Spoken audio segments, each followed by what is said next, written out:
ছেলে অস্ট্রেলিয়ায় থাকে। প্রতি মাসে বাবার অ্যাকাউন্টে টাকা পাঠায়।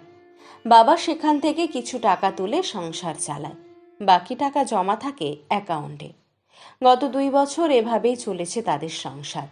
এরই মধ্যে ছেলের পাঠানো টাকা জমা হতে হতে 10 লাখে পরিণত হয়েছে। এবার ছেলে সেই টাকা তার মায়ের নামে ফিক্সড ডিপোজিট করে রাখতে চায়। বাবাও তাতে খুশি। আজ বাবা মা ব্যাংকে আসেন। তারা তখন আমার সামনে বসা।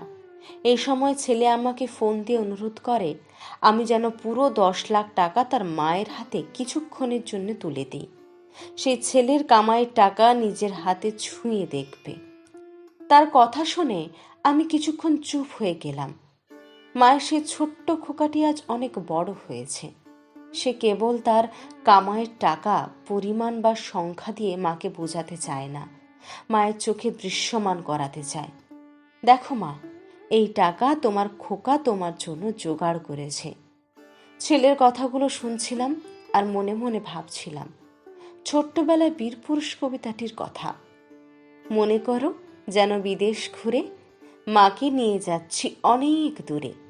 তুমি যাচ্ছ পালকিতে মাচুরে, দরজা দুটো একটুকু ফাঁক করে। আমি যাচ্ছি রাঙা ঘোড়ার পরে, টকবকিয়ে তোমার পাশে পাশে। আজকাল তো অনেক মায়েরা জানতেই পারে না তার ছেলে রোজগারের খবর। প্রতিটা মায়ের এমন একটি করে বীরপুরুষ থাকুক।